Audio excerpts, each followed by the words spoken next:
खबर जबलपुर से। खैरागढ़ विधानसभा उपचुनाव का मामला, दिवंगत विधायक देवव्रत सिंह की बहन ने अब दावा ठोका है। खैरागढ़ सीट से चुनाव लड़ने की उन्होंने इच्छा जताई। स्मृति देवी ने चुनाव लड़ने की इच्छा जताई है। कांग्रेस टिकट देती है तो खैरागढ़ का सपना मैं पूरा करूंगी। जबलपुर में हुआ है स्मृति देवी का विवाह। तो आजादी के बाद से ही राज परिवार का यहां पर खैरागढ़ सीट पर कब्जा रहा है। स्मृति देवी की दादी भी खैरागढ़ से 4 बार विधायक रह चुकी हैं। स्मृति देवी की मां भी खैरागढ़ से विधायक रह चुकी है। शुरू से ही कांग्रेस में रहा है खैरागढ़। तो राज परिवार से तीसरी पीढ़ी है स्मृति देवी। अब उन्होंने दावा ठोका है खैरागढ़ सीट को लेकर। तो बड़ी खबर इस वक्त की और अहम खबर आज की, खैरागढ़ से स्मृति देवी ने ताल ठोकी। तो आजादी के बाद राज परिवार का ही इस सीट पर कब्जा रहा है।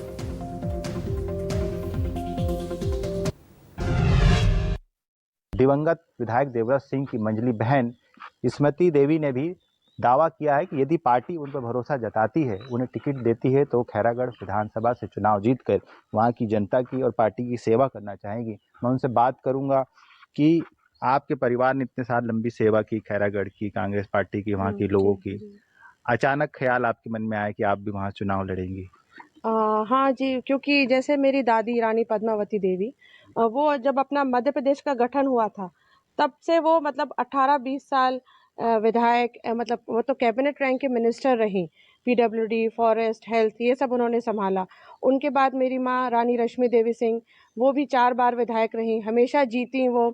और उन्होंने क्षेत्र को मतलब इतना आगे ले आए कि उसके तो कोई मतलब क्या बोलते हैं, आप गिनती भी नहीं कर सकते। फिर उनको कैंसर हो गया था। फिर उनकी एकदम अचानक डेथ की, वो 50 इयर्स की थी तभी उनकी डेथ हुई। तब फिर मेरे भाई जो उस समय मात्र 25 वर्ष के थे, देवव्रत भैया, इनको ये उपचुनाव जीत के ये आए। फिर ये भी 4 बार जीते हैं एमएलए की सीट। एक बार एमपी रहे हैं, एक बार हारे भी रहे हैं। पर मतलब ये शुरू से मतलब खैरागढ़ सीट हम लोग के पास ही रही और उन्होंने जनता ही इनको मतलब लेके आई है हमेशा। मतलब मेरी माँ तो गृहिणी थी, वो अचानक आई और उसके बाद उन्होंने ऐसे मोह लिया कि मतलब खैरागढ़ की जनता तो और किसी को चाहती ही नहीं है इस परिवार के अलावा। एक बात हाल ही में सामने देखने को मिल रही है कि जो दिवंगत विधायक थे, मतलब आपके भाई देवव्रत सिंह की, उनकी दोनों पत्नियां भी जो है वो भी अचानक से आ गई, बल्कि उनका परिवार से कई सालों से नाता नहीं रहा है। जी जी, ये आप बिल्कुल सही कह रहे हैं। और एक मेरी इच्छा के पीछे ये भी कारण था, क्योंकि जो मेरी दोनों भाभियां हैं, वो दोनों ही, उनको तो दावेदारी करनी ही नहीं चाहिए। आज हमने अपने भाई को खोया है, तो सिर्फ वो दोनों ही मात्र कारण है। पहली वाली तो 5 साल पहले जा चुकी थी, उनका डाइवोर्स हो चुका था। और दूसरी वाली से भी अभी 8-9 महीने से चल ही रहा था उनका, मतलब, और मेंटली वो बेचारे बहुत परेशान थे। तो इन दोनों तो मतलब एक तो लायक भी नहीं है कहीं से भी खैरागढ़ फैमिली में आगे सीट के लिए, क्योंकि इन दोनों ने हमारे परिवार की अभी इस अपने आपसी मतभेद के कारण इतनी खैरागढ़ राज परिवार की बदनामी हुई है जो कभी नहीं होगी। और शायद हमारे पुरखे भी इस चीज से बहुत दुखी होंगे। एक ने अलग अलग, जैसे एक ने ऑडियो वायरल कर दिया, दूसरी ने फोटोज वायरल कर दिए। ये सब अच्छा नहीं मालूम पड़ता भैया। आप लोग को अपोज करना भी है, कुछ करना है तो मर्यादित रह के करें। ये सब शोभा नहीं देते। एक बंद कमरे में रह के आप लोग को आपस में बातचीत करनी चाहिए थी। ये जो दोनों पत्नियों का जो अचानक से सामने आना, खैरागढ़ में घूमना, बिना किसी से कुछ कहे प्रचार एक तरह से करना, ये क्या सिर्फ सियासत में आने का हथकंडा है या फिर इनकी मंशा कुछ और है? नहीं, ये सिर्फ सियासत में आने की है।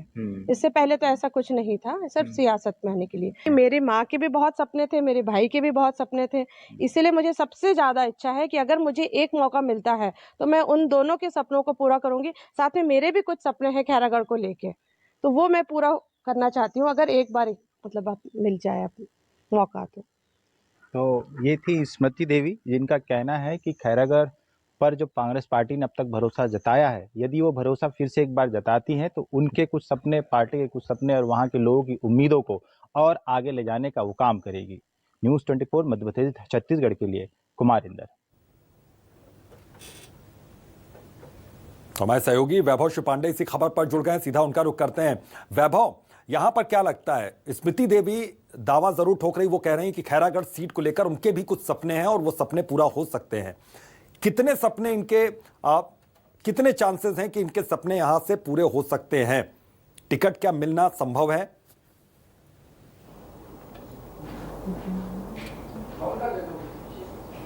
देखिए, फिलहाल जो परिस्थितियां खैरागढ़ में नज़र आ रही है उसमें ये कहना अभी मुमकिन नहीं है कि स्मृति सिंह को टिकट दी जा सकती है। हाँ, ये ज़रूर है कि किसी महिला की दावेदारी हो रही है, मजबूती से हो रही है और कांग्रेस उस पर विचार भी कर रही है, ये बात सच है। लेकिन नाम स्मृति सिंह का ही होगा या फिर कोई और, इस पर अभी सस्पेंस बरकरार है। दूसरी बात ये कि खैरागढ़ उपचुनाव में जो राजनीतिक समीकरण बने हैं पिछले कुछ सालों में, उसमें कभी खैरागढ़ राज परिवार को जीत हासिल हुई है तो कभी जो है लोधी समाज के जो प्रत्याशी है वो चुनाव जीतते रहे हैं, चाहे वो कोमल जंघेल हो या गिरवर जंघेल हो। ये दोनों की दावेदारी वहाँ पे मजबूत होती रही है और एक दूसरे को चुनाव वो हराते रहे हैं। देवव्रत सिंह भी जो है 2 बार वहाँ से चुनाव जीते हैं। तो जनता कांग्रेस छत्तीसगढ़ से चूंकि वो चुनाव जीते थे 2018 में, अब चूंकि अजीत जोगी भी नहीं रहे हैं, देवव्रत सिंह जी का निधन हो गया है, तो जनता कांग्रेस की उतनी मजबूत स्थिति फिलहाल खैरागढ़ में नजर नहीं आ रही है। छत्तीसगढ़ में चूंकि कांग्रेस की सरकार है, 3 साल से कांग्रेस की सरकार यहाँ पे है, भूपेश बघेल के पास ढेर सारी उपलब्धियां है गिनाने के लिए। सरकार कोई भी उपचुनाव हो तो उसमें सरकार कहीं ना कहीं एक तरीके से भारी पड़ती हुई नजर आती है। बीजेपी के पास जो सबसे बड़ी चीज ये है कि राजनांदगांव या कवर्धा, ये 2 हिस्से ऐसे हैं जहां पे बीजेपी एक तरीके से मजबूत हमेशा रही है। राजनांदगांव से डॉक्टर रमन सिंह लगातार चुनाव जीते हैं, खैरागढ़ से संतोष पांडे जो कि भाजपा के बड़े नेता हो चुके हैं वो सांसद है वहां से। तो ये इन बीच में जो ये पट्टी पड़ता है, खैरागढ़ जो बीच में पड़ता है राजनांदगांव और कवर्धा के बीच में, तो बीजेपी एक तरीके से वो समीकरण बनाने की कोशिश में है कि ये उपचुनाव वो जीत जाए। पिछली बार जब कोमल जंघेल वहां पे चुनाव हारे थे देवव्रत सिंह से, तो वोट का जो मार्जिन है वो बहुत कम था, तकरीबन जो है 870-80 के आसपास वोट की संख्या रही है जिससे वो चुनाव हारे थे। यानी कि कोमल जंघेल जीतते जीतते हार गए थे, ताकि हार के चांसेस बिल्कुल खत्म हो जाए। बिल्कुल बिल्कुल बिल्कुल बिल्कुल कांग्रेस किसी भी कीमत में इस उपचुनाव को नहीं हारना चाहेगी, क्योंकि इसके बाद सीधे 2023 का विधानसभा चुनाव है। तो जाहिर है कि वो मैसेज लेकर जाना चाहेगी कांग्रेस की, देखिए हमारी जीत हो रही है, यानी सरकार की जीत हो रही है, विकास कार्यों की जीत हो रही है। तो इस जीत के मैसेज के साथ सरकार जो है 2023 में जाना चाहेगी। तो कांग्रेस तो कतई जो है इस उपचुनाव को नहीं हारना चाहेगी। और वैसे भी 2 उपचुनाव हुए हैं भूपेश सरकार में, एक दंतेवाड़ा उपचुनाव हुआ और दूसरा मरवाही उपचुनाव। दोनों ही जगह से कांग्रेस चुनाव जीती थी। दोनों ही जगह 2018 में कांग्रेस को हार का सामना करना पड़ा था। मरवाही में अजीत जोगी चुनाव जीत कर आए थे जनता कांग्रेस से, और दंतेवाड़ा में भाजपा के दिवंगत भीमा मंडावी चुनाव जीत कर आए थे। लेकिन जब उपचुनाव हुए, कांग्रेस की सरकार थी, तो दोनों ही जगह पे जो है कांग्रेस को जीत हासिल हुई और भूपेश बघेल की सरकार को जीत हासिल हुई।